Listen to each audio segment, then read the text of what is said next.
মই এই 1 নম্বৰ গোসাইগাঁও বিধানসভাৰ বিধায়ক হিচাপে সকলোকে মই সমান চকুৰে মই চাই যাওঁ।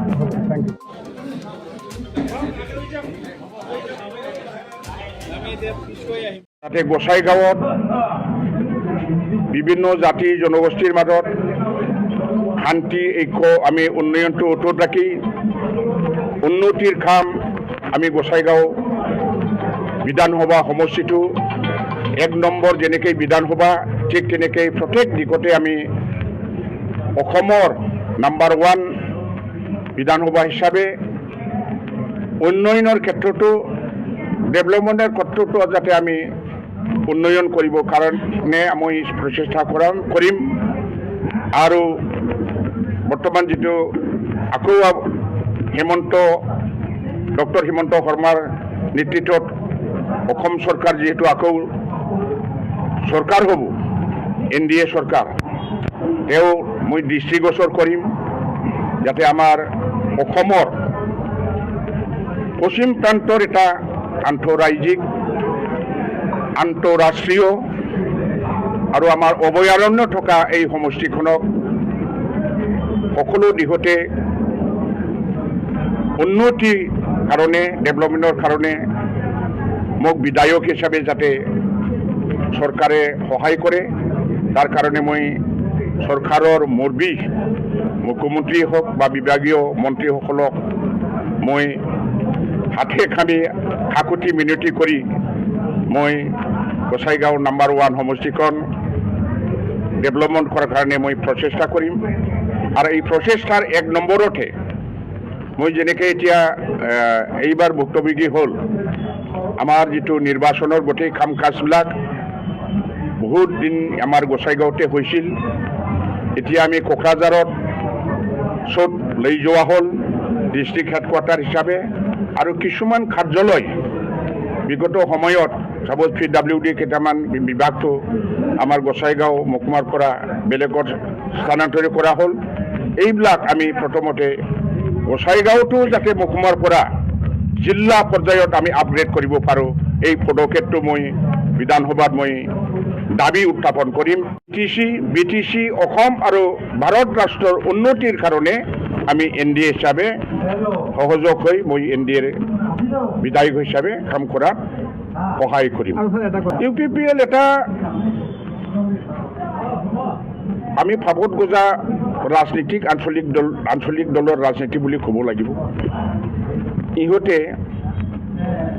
কোনো এটা ইছ্যু লৈ ইহঁতে হঠাৎ BTC দখল কৰিছিল।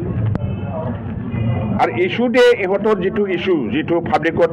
আগত প্ৰপাগাণ্ডা কৰি BTR চুক্তিখন কৰিলে, এই চুক্তিখনটো এতিয়া কেনেকুৱা চুক্তি, এইবিলাক যি চুক্তি চাকৰকাৰী ইহঁতেই যদি ছেটিছফাইড নহয়, চুক্তি চাকৰকাৰীসকলে BTR যিটো চুক্তি চাকৰকাৰী কেনেকৈ ইহঁতে চৰকাৰ গঠন কৰাত সহায়ক হ'ব। ইহঁতে বুজি পাইছে যে এইটোৰ দ্বাৰা আমি কোনো BTCক আমি ৰক্ষা কৰিব নোৱাৰোঁ, BTCক আমি উন্নতি কৰিব নোৱাৰে। তাৰ কাৰণে ইহঁতৰ ডাঙৰ যিখিনি কথা কওক, আগতো আমাৰ দলকে শূন্য হৈ যাব বুলি কৈছে, এতিয়া নিজৰে শূন্য হৈ গ'ল। ইহঁতে কথাত কয় কামত নাই, কিন্তু আমাৰ মহিলাৰে দেৱে কথা কম কয় কিন্তু কামত ফাটব। সেইকাৰণে ইহঁতক ৰাইজে বিচাৰ কৰি এইবাৰ যিটো হিৰো হ'ব বিচাৰিছিল সেই হিৰোটো জিৰ' কৰি দিলে। এইখিনি BPF দলৰ সভাপতি, BTCৰ চিফ হাগ্ৰাবা মহিলাৰী দেৱক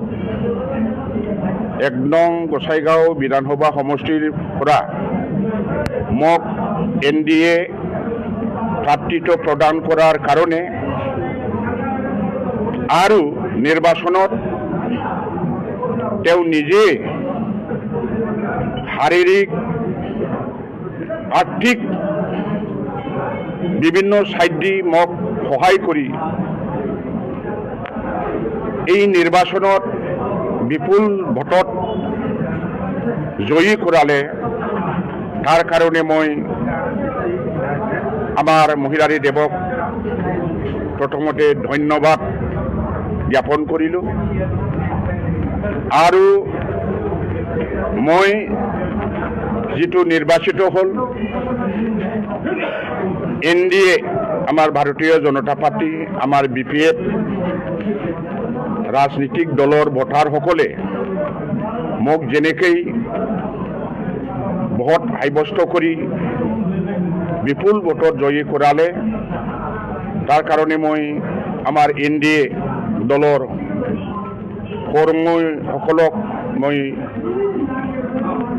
বৰ্তমান শপত গ্ৰহণ লোৱা নাই বিধায়ক হিচাপে মই ধন্যবাদ জ্ঞাপন কৰিলোঁ এটা নাগৰিকৰ অধিকাৰ ভোট দিয়া নিদিয়াৰ কথা নহয় আৰু যিটো মই পাইছোঁ বেছিভাগে মোক ভোট প্ৰদান কৰিছে ইমান এটা বৃহৎ এটা ব্যৱধান এই ব্যৱধানত মই যিটো জয়ী হ'ল তাৰ কাৰণে ইয়াত ভোট দিয়া নিদিয়া থাকে ভোট দিয়া নিদিয়া থাকে কিছুমান ৰাজনৈতিক দলটো আছিল ইয়াত ৰাষ্ট্ৰীয় দল আছিল কংগ্ৰেছ হয় না নহয় এইবিলাকতো থাকিবই